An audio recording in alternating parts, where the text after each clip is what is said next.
কুষ্টিয়ার দৌলতপুরের ফিলিপনগরে পীর হত্যাকাণ্ডের পরে অবশেষে 15 দিন পরে আসামি ধরা পড়েছে।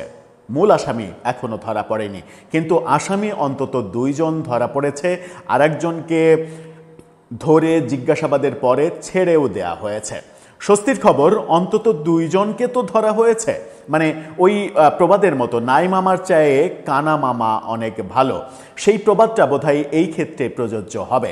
চলুন একটু কুষ্টিয়া থেকে ঘুরে আসি, দৌলতপুর থানা থেকে ঘুরে আসি, বোঝার চেষ্টা করি যে কাদেরকে গ্রেপ্তার করা হলো, তারা এই মামলায় কিভাবে জড়িত ছিলেন, পেছনের মূল কারিগররা কেন এখন পর্যন্ত গ্রেপ্তার হচ্ছে না, আলোচিত কথিত ওই জামাত নেতা যাকে প্রধান আসামি করা হয়েছিল তিনি কেন গ্রেপ্তার হচ্ছেন না, নাকি তিনি এই ঘটনার সঙ্গে সম্পৃক্ত নন, তাকে মিথ্যাভাবে আসামি করা হয়েছে, প্রধান আসামি করা হয়েছে।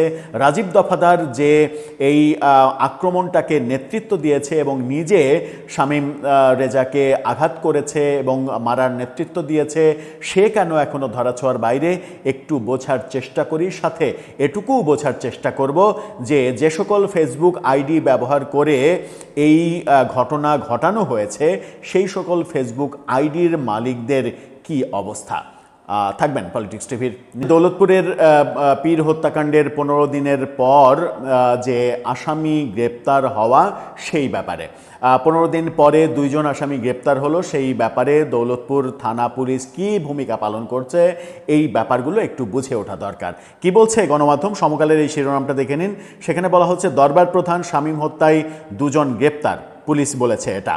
সেখানে বলা হচ্ছে দৌলতপুরে দরবারে হামলা এবং দরবার প্রধান আব্দুর রহমান শামীম হত্যাকাণ্ডের মামলায় 2 জনকে গ্রেপ্তার করেছে পুলিশ। রোববার রাতে, অর্থাৎ গত রাতে উপজেলার ফিলিপনগর এলাকা থেকে তাদের গ্রেপ্তার করা হয়। দেশজুড়ে আলোচিত এই ঘটনায় প্রথমবারের মতো কোনো আসামি গ্রেপ্তারের বিষয়টি নিশ্চিত করেছে আজকে পুলিশ।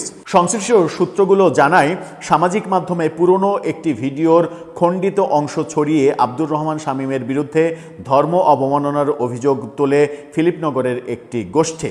পরে 11 এপ্রিল দুপুরে তার দরবারে হামলা চালানো হয়।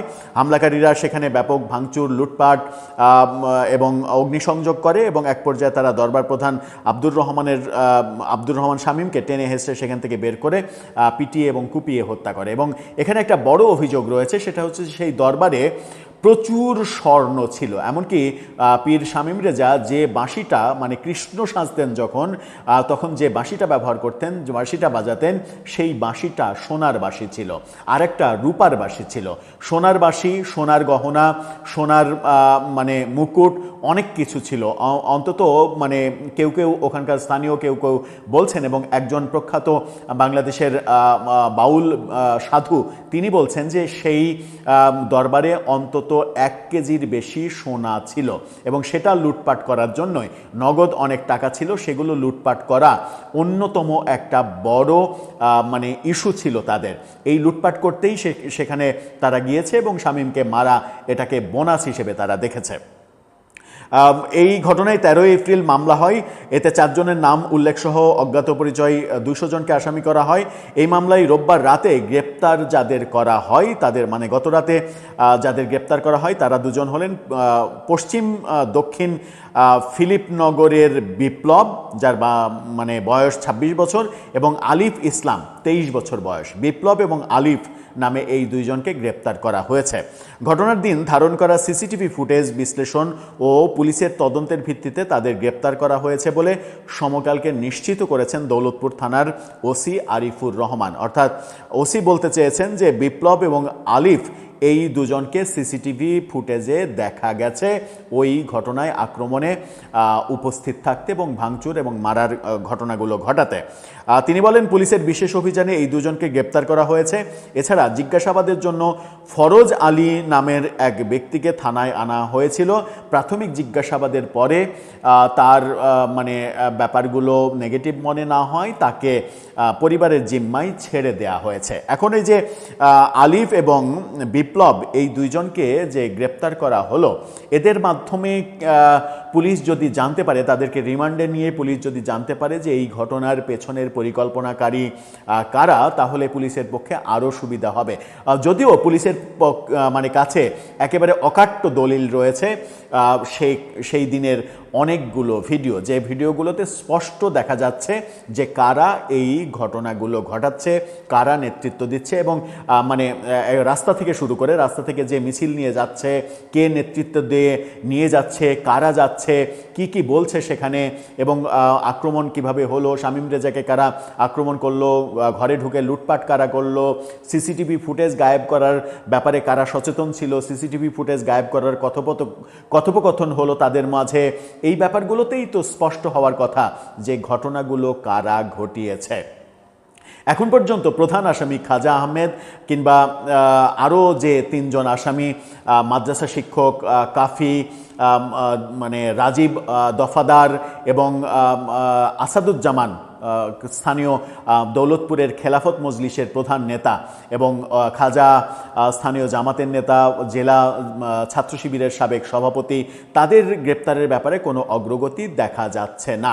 খাজা আহমেদ ফেসবুকে বারংবার বিভিন্ন ধরনের বিভিন্ন রকমের পোস্ট করে এটার মানে তাকে মিথ্যাভাবে জড়ানো হয়েছে এই বক্তব্য দিচ্ছেন। যদিও মাঝখানে একটা পোস্ট দেখলাম যে খাজা আহমেদ নিজেই ফেসবুক মানে আইডি চালাচ্ছেন না, অন্য কেউ চালাচ্ছে, নিরাপত্তার কারণে তিনি তার ফোন ইউজ করছেন না, অন্য আরেকজনকে দিয়ে চালাচ্ছেন, সেই পোস্টগুলো করছে, এই ব্যাপারগুলো আমরা লক্ষ্য করছি। আবার সত্যের সন্ধানে ফিলিপনগর, যে ফেসবুক আইডি থেকে সব থেকে বেশি মানে অপপ্রচার চালানো হয়েছে এবং সংগঠিত করার ক্ষেত্রে সব থেকে বেশি ভূমিকা পালন করা হয়েছে, কাটছাট ভিডিও, বিকৃত ভিডিও প্রকাশ করে সব থেকে বেশি উশৃঙ্খলতা তৈরি করা হয়েছে, এবং ঘটনার পরেও এই পীরকে মেরে ফেলা জায়েজ হয়েছে, এটা আল্লাহর গজব, এর বিরুদ্ধে যারা কথা বলছে তাদেরকে পর্যন্ত হুমকি দেওয়া যে কাজগুলো করা হচ্ছে সত্যের সন্ধানে ফিলিপনগর, এই ফেসবুক আইডিটা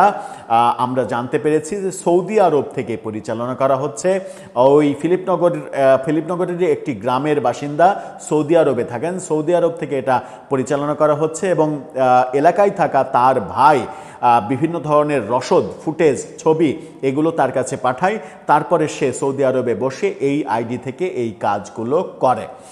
পুলিশের কাছে মানে আমরাই যদি বিভিন্নভাবে এরকম তথ্যগুলো পাই বিভিন্ন সূত্রে, তাহলে পুলিশের কাছে আরও অনেক বেশি তথ্য থাকার কথা। তবু মন্দের ভালো যে 15 দিন পরে হলেও এই ঘটনায় 2 জনকে অন্তত পুলিশ গ্রেপ্তার করেছে। এখন পুলিশের পরবর্তী কার্যক্রমেই বোঝা যাবে পুলিশ আদতে এই ঘটনার বিচার নিশ্চিত করতে চায়, নাকি এই ঘটনা তামাদি হোক তার জন্য অপেক্ষা করছে, জনগণ যেন ভুলে যায়, এবং ভুলে যাওয়ার ফলে মানে এই ব্যাপারটা যেন বৈধতা পেয়ে যায়, যারা ঘটিয়েছে তারা মানে তৌহিদি জনতা, সংঘবদ্ধ আক্রমণ, কারো ব্যক্তিগত দায় নাই, এই ব্যাপারগুলো প্রতিষ্ঠিত হয়ে যেন সব কিছু একেবারে বিলীন হয়ে যায়। এই ব্যাপারটা করার জন্যই কি পুলিশ অপেক্ষা করছে? সেটা জানার জন্য হয়তো আমাদের আরও বেশি দিন অপেক্ষা করতে হবে। এরই মাঝে আমরা দেখেছি যে ওই ঘটনার পরিপ্রেক্ষিতে বাউল শফি মণ্ডলকে নিয়ে যা করা হয়েছে, সেই পর্যায়ে স্থানীয় যে শফি মণ্ডলের আশ্রম এবং বাসা হোসেনাবাদে, সেখানে পুলিশ পাহারা ছিল। 2 দিন আগে আমরা নিশ্চিত হয়েছি যে সেখান থেকে, তার বাড়ি থেকে পুলিশ পাহারা তুলে নেওয়া হয়েছে।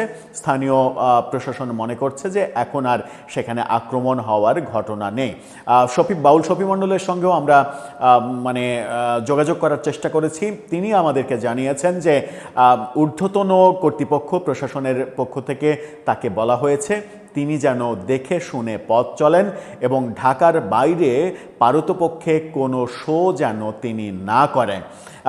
তার মানে একটা মানুষকে কিভাবে একটা জঙ্গি গোষ্ঠী, একটা উগ্র সাম্প্রদায়িক গোষ্ঠী ঘরবন্দি করে ফেলে, কিংবা মানে কি বলবো, কর্মবিমুখ করে ফেলে, কিংবা কর্মহীন করে ফেলার চেষ্টা করে, সেই ব্যাপার